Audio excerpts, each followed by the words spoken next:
Yeah, that's right. After 9 days of the prosecution and defense calling witnesses in hopes to prove whether or not Staley was indeed responsible for the death of Wilder, including some very emotional testimony from Wilder's mother and Staley's then girlfriend, Amber.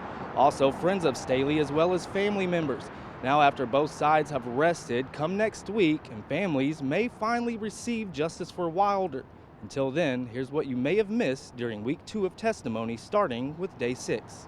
On Monday, Amber McDaniel, formerly known as Amber Odom, Wilder's mother, was called to the stand, in which she became very emotional, reliving that tragic day that she discovered her son's lifeless body on the floor below his crib.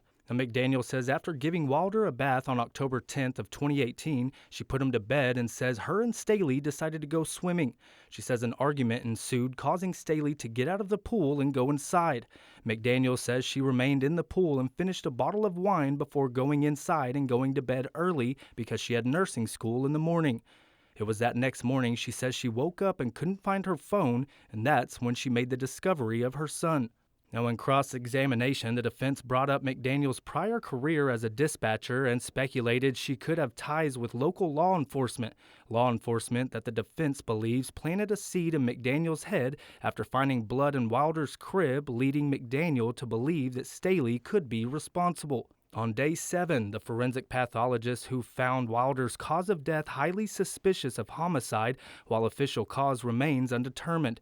Dr. Stephen Hastings took the stand, stating that during the autopsy, he found roughly 8 abrasions on Wilder's lips, along with several areas where petechiae, or round spots on the skin that are resulted from bleeding, on his eyelids, neck, ears, among other places, and says he believes could be from being suffocated or from asphyxiation. Now, in cross-examination, the defense asked Dr. Hastings how many times the district attorney's office has contacted him with new information before the trial, in which he replied 3, leading the defense to believe his homicide opinion could have been influenced by the DA's office. He says it's his own medical opinion that Wilder was murdered. Now, moving on to day 8, as crime scene reconstructionist Dr. Tom Bevel was called by the state and grilled by the defense for several grammatical errors, as well as portions of his report that seemed to be overlooked during peer review, leading Daniel to question if Bevel has looked at all of the evidence and information provided about this case.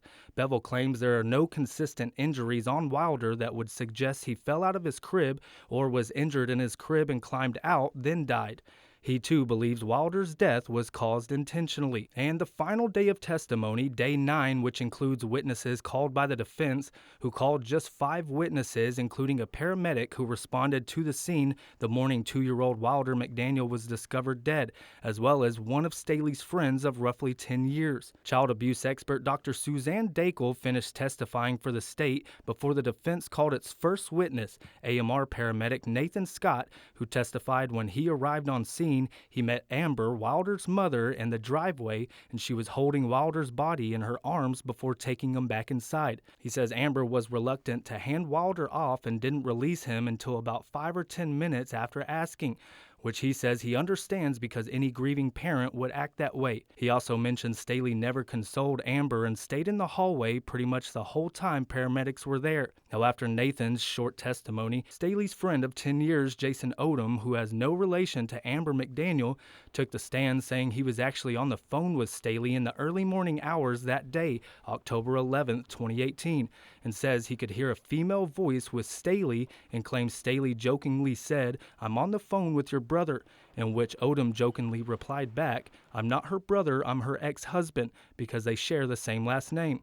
Now, Odom says he remembers the phone call being very lengthy, but when cross-examined by the state, it was discovered after Odom turned his phone in to police that phone call only lasted 8 minutes. Now, closing arguments are set to begin on Monday here at the Tim Curry Criminal Justice Center in Fort Worth. Now, the charge has been read, so both the state and defense will plead their case one more time in hopes to sway jurors in their direction. Now, also, our digital reporter Josh Hoggard will be live blogging the trial play-by-play, keeping you up to date with the latest developments as they're happening. So make sure to hop on over to Texomashomepage.com.